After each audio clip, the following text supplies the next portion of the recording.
All right, YouTube, what's up? All right, so this is the Sean Charles O'Brien story, part 2.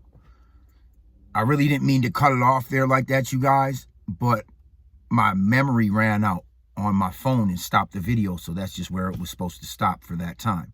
Now, so I done slammed on the brakes, made this fucking fool almost rear-end me, lock his shit up in front of 2 state troopers on purpose, now that I think about it, because I don't give a fuck about cops, and I didn't give a fuck about them back then, okay? And so much so that I easily could have just waited. I did it right in front of them bitches, right? So they ran to their cars, and we're to the point where we see their cherries in the rear view mirror. And my boy Sean's like, bro, they're coming. Go, go, go. Mind you, so now we go from about 90 to 100 to full speed down 394. God, for probably 3 to 5 minutes. When you're going 140 miles an hour, you're traveling like 3 times the speed limit damn near. And you might go 10 miles in 3 minutes. I don't really know how, but it's not, when you're going that fast, time ain't really the same, but it is. So we're just flying, weaving in and out of traffic, and we get to where we're far enough ahead where we don't see them in the rear view mirror, and I exit. As we go to exit, I come down from about 140 miles an hour down to about 100 and think it's 50, right? So Sean's like, no, slow down. He's tripping. He's passenger seat driving the whole chase, right? Dude in the back, he ain't got nothing to say, really. Now, we get to the point where on the Cloverleaf, where you got to take that sharp turn and go into the Cloverleaf.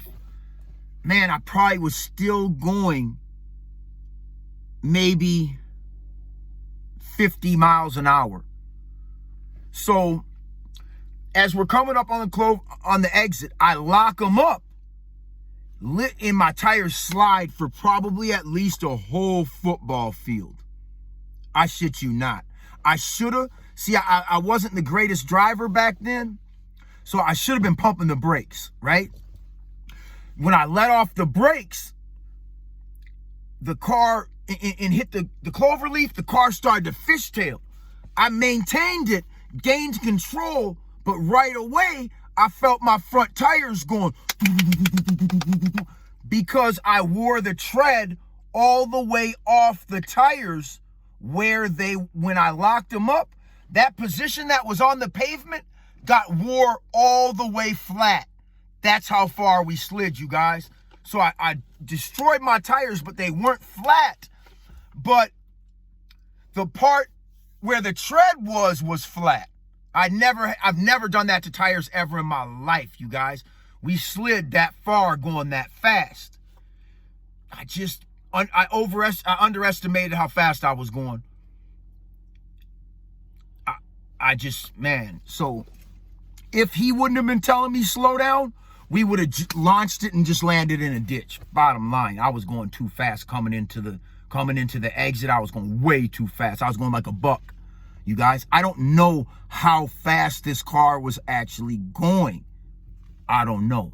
The needle was buried at 85 because that's where the needle buried on this IROC Camaro back then. Now, mind you, that it was a Corvette, a two-port injected Corvette motor that did not originally come in this vehicle. That was installed in the vehicle right before I bought it. So it wasn't your normal 350. I think it's actually a 305 that comes in a lot of those. But I swear there's one. I could have swore there was one that had 350, but I don't know. Let me know if you guys know, right? So we fishtail through the Cloverleaf. The police have no clue we exited. I'm seeing, as we're passing cops, I'm seeing them jumping off on other, they're trying to engage the chase. There's about 7 to 10 cops in this chase as it gets further. We jump off right over a hill, right where they couldn't see it really, you guys. So then we hit a residential neighborhood. We got out of the car and we walked away from the car, all in different directions. We made sure that they didn't follow us. Then we all came back to the vehicle, got back in the vehicle and took an alternate highway on the other side of the West Metro area back home. He never ended up going to work that day after the chase. It was too risky to be around Minnetonka. Okay? So another day he goes to work and some guy at work's like, hey man, you got a joint, man, I can buy, man? And he's a cool ass motherfucker.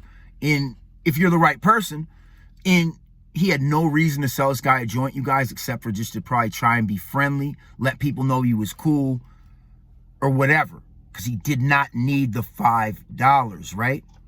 So he sells the dude a joint.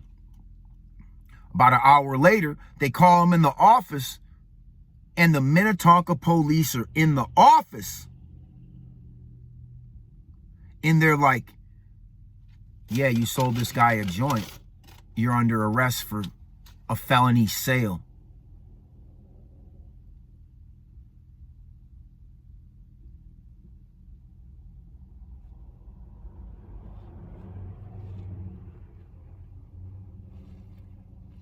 Okay? That shit bothers the fuck out of me, you guys, because this leads to his murder. So he gets arrested, and now he's looking at like 5 years for a felony sale, right? Even though he's probably not going to get it, even though it's just a joint, you guys, he still sold it, and they're charging him with the felony sale. And I know he's got a previous record. I don't really know if he had a lot of shit on his adult record, but I knew he had a record. And he was all stressed the fuck out, and it like fucked his life up, you guys. And he was at some treatment center, and as part of like a condition of his probation, and he had got into it with some dudes, and I think they jumped him or some type of shit. And he can fight, you guys. Like, two people sometimes ain't even really enough to try to take him down.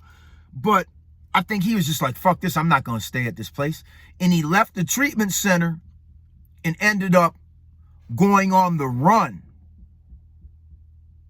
Right? Because the bounty hunters came looking for him back out in the west suburbs. The treatment center was in Minneapolis. The bounty hunters came back out to like all his people's houses, like, man, coming in their houses and doing all type of bullshit. And he's like, man, I got to get the fuck up out of here. So he went on the run up to Bemidji, Minnesota, with an individual named John Stanton and an individual named Jerry Smith. Now, me, Sean, and Jerry all knew each other very well, and we all lived together prior to all this happening. Him getting arrested for the felony sale. Okay? So he went from where we stayed at, living with us, to being forced to be in this treatment center, to then getting in the fight, and then leaving, and then not being able to come back to the apartment because everybody knew we lived there. I was probably, I think, still there. Jerry might have still been there. Man, did that motherfucker... No, I'm sorry, you guys. I'm sorry. Nate lived with us at the apartment, not Jerry. Nate was the dude who got ripped out the car by his hair. Jerry didn't live with us, but I knew Jerry real well. So, never really liked him. He just wasn't one of them kind of people that just, he had to grow on you. Jerry had to grow on you for sure. Okay? So, can't say I really disliked him, but I just never really liked him. I knew he was a bitch, right? So him, Jerry, and John Stanton go on the run. I've never heard of John Stanton. He's some biker motherfucker, came out of California, just did like 10 years in the joint or some shit like that, and somehow he landed in Minnesota. I don't know. I knew nothing about this motherfucker, you guys. He was like a mechanic at some little shop at one of these little towns out in the west suburbs, right? So, don't be fucking with weirdos and strangers. You can't be fucking with people you don't know, man. So they all go on the run. John Stanton's not on the fucking run, though. He knew somebody up there that had like an old house that they were all supposed to go up there and like fix on or something, right? And so he knew other people up in this area. Sean and Jerry didn't know nobody in Bemidji. Somehow John Stanton had ties to Bemidji. Now, they all go up there, and Sean ends up dead, buried out back of the house, and Jerry and John Stanton end up getting stopped in a traffic stop, and Jerry, soon as he's away from John Stanton, snitches about the murder to the police in a traffic stop. Okay? So the guns and everything had already been ditched. He had already been buried, left at this house. Okay? And now they were on the run again. But Jerry didn't want to be on the run with this dude. Jerry didn't really want to kill Sean at all. But Jerry's a bitch.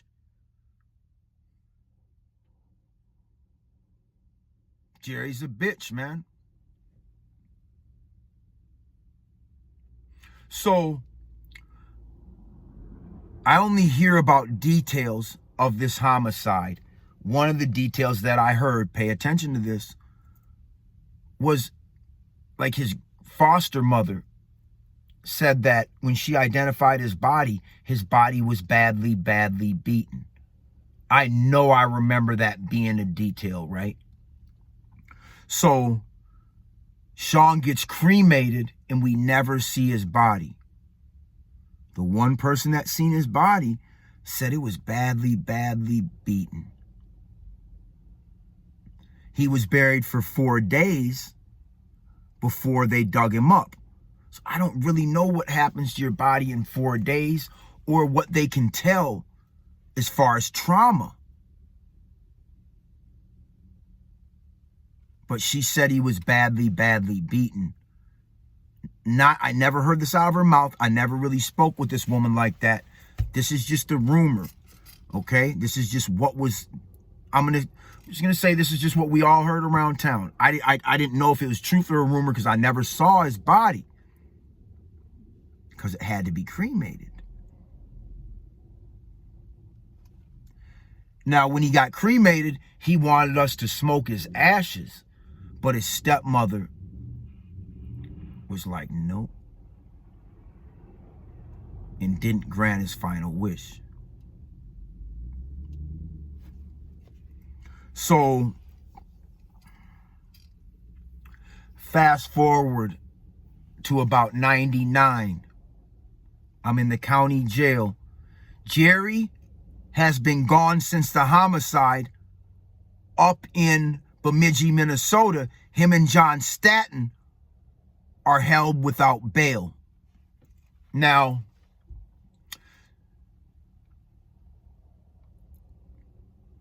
John Stanton ended up beating the murder after 6 months in jail. They had the body, they had a witness, and they had the weapons retrieved.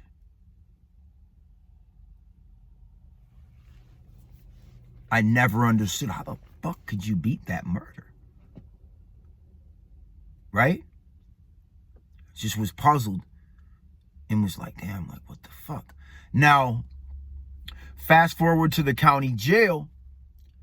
I think this is when I learned that he got acquitted of the murder, or I might have known before this. I don't remember. I'd be lying if I told you. But I know I knew for sure after this day. So fast forward, I'm in jail for some random ass shit. It's like 3 or 4 in the morning. We're in a dorm.